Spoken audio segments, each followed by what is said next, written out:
Hey, and welcome back to Animation Study Group, the series where I, a beginner in animation, encourage you to follow along as we work our way through this, the Animator Survival Kit by Richard Williams. This is episode 9.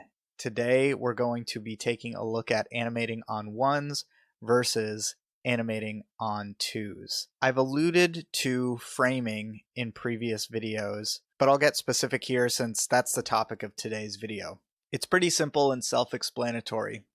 When you're animating on 1's, each frame is its own drawing. And when you're animating on 2's, each frame is duplicated once. Ultimately, Richard Williams comes to the conclusion that you want to frame with a combination of 1's and 2's. He recommends using 2's for most normal, basic, everyday actions. When you want your actions to be smooth, or when your action covers a lot of distance or space, you're going to want to frame that on 1's. I figured the best way to illustrate this is to animate something on 1's and reframe it on 2's and look at both examples and see how it looks for myself. Here's the thing.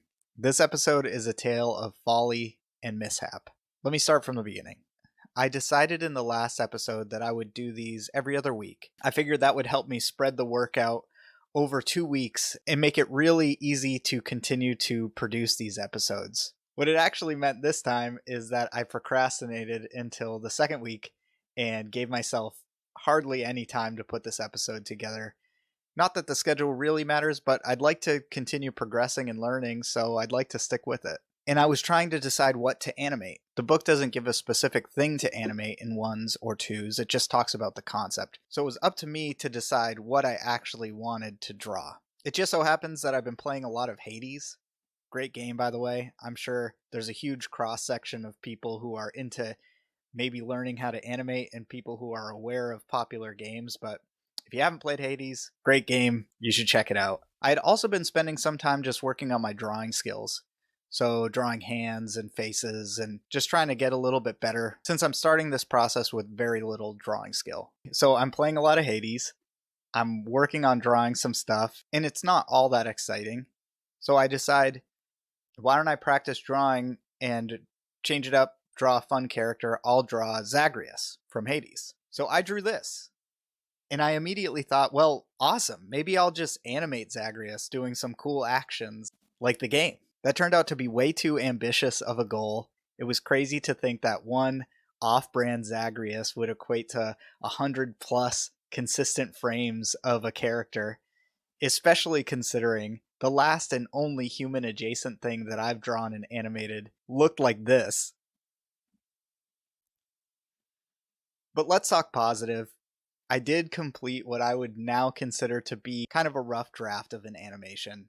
And it's something that I can use to illustrate the concepts of animating on 1's and 2's. Also, I did use a lot of the concepts that I've learned in the previous videos, so I'm sort of building those skills and I'm seeing that play out, and that's exciting. I needed to get all that preamble out there before we got into this one, but let's just get into the steps that I took to animate what we're about to watch and sort of dissect and use to talk about animating on 1's and 2's. The first thing that I did to prepare for this animation, much like the last character animation from the previous 2 videos, was act it out and time it. It's super helpful to do that just to get an idea of how the motion is going to play out. My idea was I would have Zagreus sort of slide into frame, he would cast his spell from the game, and he would swing his sword as well. So I kind of plotted that out in my head, I acted that out, filmed it, and I used that as the basis for my thumbnail sketches, which looked like this, and this, and this, and this, and this. I wanted to do 2 extremes for each of the 3 actions. I took the timing from my reference footage, and I uploaded those thumbnail sketches into opentoonz, and then I plotted that all out in a chart. We talked about X sheets in the last episode, and I didn't use an X sheet here to chart out this animation. It's a little bit impractical to print out a sheet and write it all out, but effectively I did the same thing on the screen. It just maybe looks a little bit more disorganized, but let's take a look at that and I'll run you through what we're looking at. All right, what you're looking at on the screen is my chart for the animation, as well as my thumbnail keyframe sketches in the places that they ought to be along the timeline. So I went ahead and I timed out the 3 actions from my reference. I ended up with 96 frames at 24 frames a second, so 4 seconds of animation. Along the bottom of the screen, you can see the entire timeline of the full animation sequence. And to the left, I broke up each action into mini individual charts. So the first chart is our slide in. My plan was to ease into the slide so the character would start off coming in pretty hot and sort of slow down as they reach the end of the slide. The second mini chart here is the sort of casting animation. So the character is going to hold out his hand 3 times and he's going to shoot out like a ball of energy or whatever. If you've played the game, you know exactly what I'm talking about. If you haven't played the game, it's like an energy blast. I don't know how else to describe it.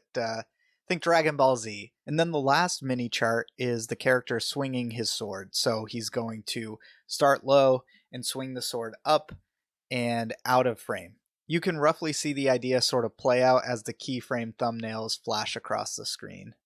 From here, I'm going to do the usual and jump into some sped up animation process footage. But I'll walk you through the process before that gets started, just in case you haven't watched the previous videos. So I'm going to use a pose-to-pose approach here, which means that I'm going to start with my keyframes, and then I'm going to move to my passing poses, which are the frames that are in the center of our chart that separate our 2 extremes.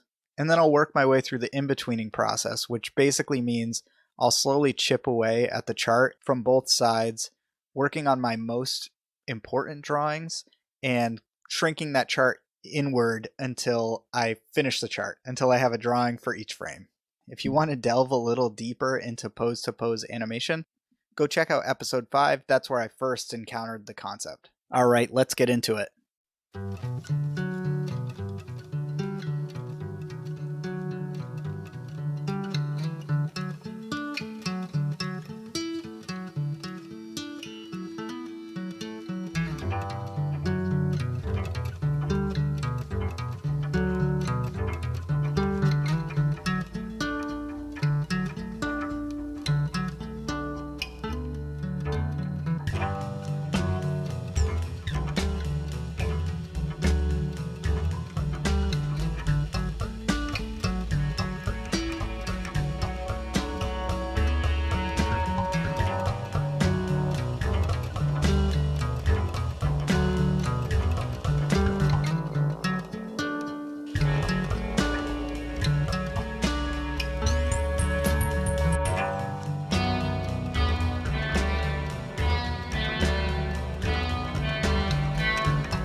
This time I skipped some animation footage, but I think you get the gist. Like I said, the end result here is kind of a rough draft as far as I see it.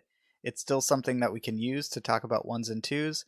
This is the animation on 1's, obviously. I'm going to let this loop and talk a little bit about the animation, and then I'll reframe it on 2's and we'll compare the two. So there's a whole list of things I'd love to change about this animation, and I think one day I'll probably revisit it. Number 1, I'd love to clean up the face, the hair, the hands. I think it will be cool to revisit that once I've had some more practice drawing anatomy. Number 2, this is pretty simple. The cast that Zagreus is sort of shooting out of his hand here is just a circle. In the game, it's shaped like a diamond, kind of like a Sims plumb bob. So I'd like to go back in here and add that shape eventually. Number 3, I'd love to add some color to this animation and also some flames to Zagreus's feet. In the game, he leaves flaming footprints, which is really cool. And for that skid into frame, I really imagine some like flames sputtering off of his feet as he goes. And I think that'd look really cool. In opentoonz, you can add motion blur to one of your layers. So I kind of want to experiment with adding motion blur to the color layer so that as he moves across the screen, he kind of leaves a trail. In the game, when he dashes, he leaves a trail behind him. So I think that could be a cool effect if I can pull it off. And last, number 4, there's something about the motion that just isn't right. it lacks some realism, it lacks some punch, it lacks some weight, and realistically, the only tool in my toolkit right now is easing in and easing out, which I think I use pretty well here.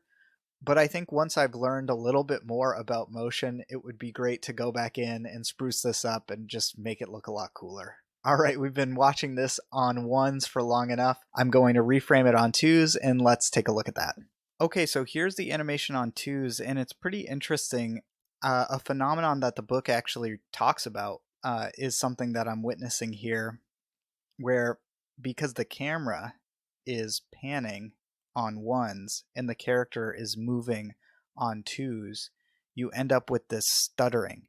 So as the character slides across the screen, you've got this really stuttery, jittery motion. And in the book, Richard Williams brings up the fact that he's shocked that other animators will leave that kind of effect in their final products. I don't know, for some reason animating in opentoonz, I thought I might not see that just because the computer might compensate for things, but no, there it is. I'm seeing exactly what he's talking about in the book, so that's kind of cool.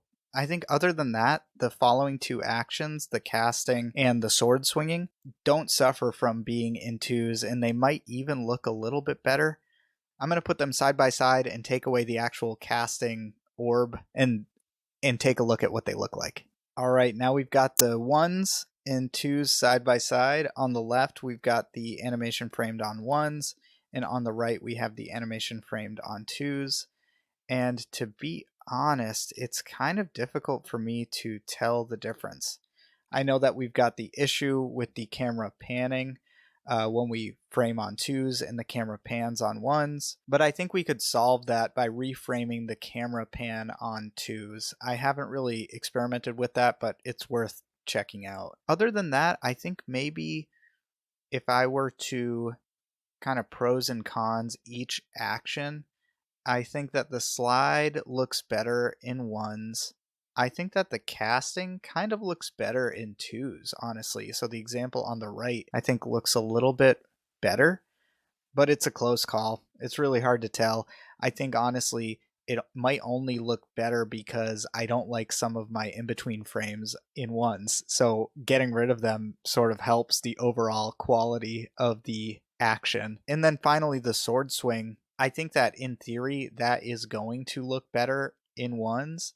I think that the action is a little longer than it should be, and I'm not entirely sure why. I feel like I did time it out, and maybe that's as slow as I moved doing the action in my reference video. It feels like it enters slow motion for me when the sword swinging starts, which isn't completely undesirable, but also really isn't what I was going for. Altogether, cool exercise. It was cool to really see the difference between 1's and 2's this way. I think in the future I'll kind of have the awareness going into the charting process of what I might try to get away with on 2's and what I might think needs to be on 1's or would look better on 1's. And I'll take that away from this exercise, which is great. We're moving forward. But I think the biggest lesson that I learned from doing this one is that this was just too ambitious for a couple days for me at my current skill level. This is a really simple concept, but ultimately these exercises are exercise, and a lot like physical exercise, you don't want to push yourself to do more than you're able to do. So while I learned a lot from this, I feel like I spent a lot of time pushing through an exercise that was really a little too difficult for me. And ultimately, you want to practice, you want to push yourself. But just like with the gym analogy, you aim a little too high, you lift a little too heavy, you're going to hurt yourself. With this, if I kind of get too ambitious with these exercises, I'm just going to spend time getting repetitions in on sort of bad habits or ending up with a pretty lackluster result. So moving forward, I'm going to try to keep things a little more simple, a little more concise, and I think that's going to help me progress ultimately in the long run. But that'll do it for this one. As always, thanks for watching. Stay tuned for the next video. That should be in about 2 weeks. Not a concrete schedule, but that's sort of what I'm aiming for. And let's keep on progressing. Take care.